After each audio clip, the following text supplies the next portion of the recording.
到你嘅最愛。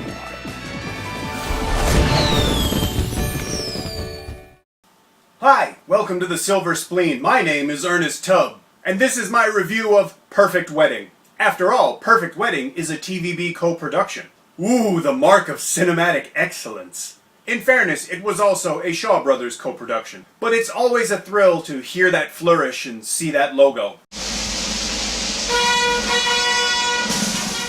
Too bad it was followed by a TVB logo. It's like getting a kiss from your grandmother, who then slips you a little tongue. Perfect Wedding is the story of a woman who was jilted at the altar several years ago, but who also happens to be Hong Kong's #1 wedding planner. Happens all the time. One night in a bar, she's drunk, and she meets a younger man who's drinking wine and reading Dan Brown. You know, Da Vinci Code Dan Brown. Ooh, my panties are wet.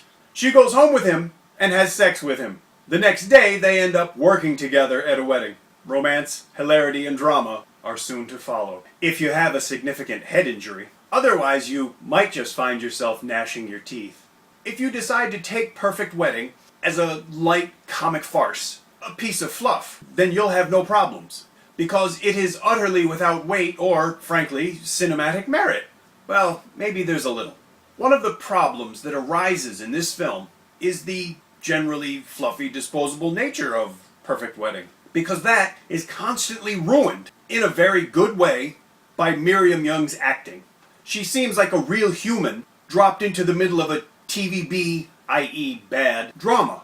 She acts well, believably, and engagingly. She is alone in this, however. Well, maybe not always alone. I occasionally believed Raymond Lamb, but it's hard to maintain your engagement with these actors when the film was constantly being derailed by other characters, whose total lack of any pretense of dramatic behavior brought the proceedings to a screeching halt. Teresa Mo, Kate Choi, Bernice Liu, and someone else whose name I can't be bothered to find show up at odd intervals to inject a very unhealthy dose of TV into a regular cinematic film. The shameless mugging, the scenery chewing, and general narrative repugnance of this quartet of TV tards had me thinking, shockingly, that at least there's only two I Love You boys. Chrissy Chow sets a new low for not acting. It's actually fascinating. Chow has virtually no dramatic skills. But then again, she has no need of them. She has all that she needs to succeed in Hong Kong's vapid, shameless entertainment industry. So apparently too does Barbara Wong, who now includes the de rigueur career line shot of Chrissy Chow's cleavage. Who needs feminism when you have tits, right? But such shameless exploitation and market pandering is hardly new to Barbara Wong. She is, after all, the director of Wonder Women, a film that mixes overbearing melodramatic exploitation of Hong Kong's first post-handover decade with embarrassingly plentiful OSIM product placements. Perfect Wedding is, in the same fashion, a virtual advertisement for a local spa. It's the preferred hangout of the quartet of TVB tards.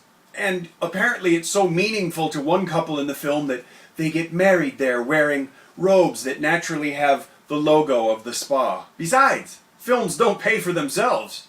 Maybe Barbara Wong's next film should be called True Women Directors for Sale.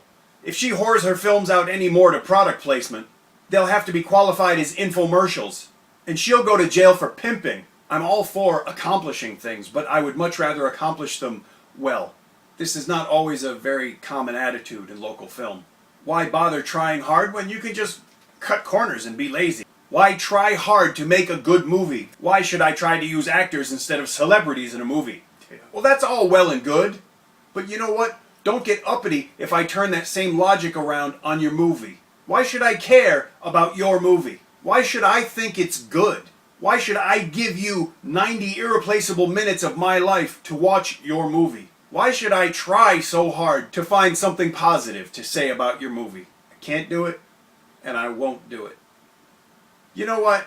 Maybe it's my fault. I shouldn't have watched a movie called Perfect Wedding because I'm a divorced person. But somehow, I don't think that's the problem.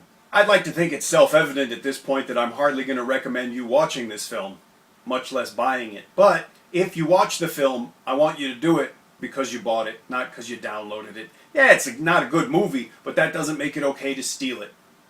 In the description, There are links where you can buy a DVD or a Blu-ray of this film, but at least buy it, don't steal it.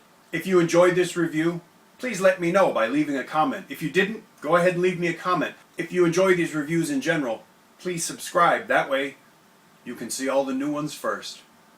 Thank you.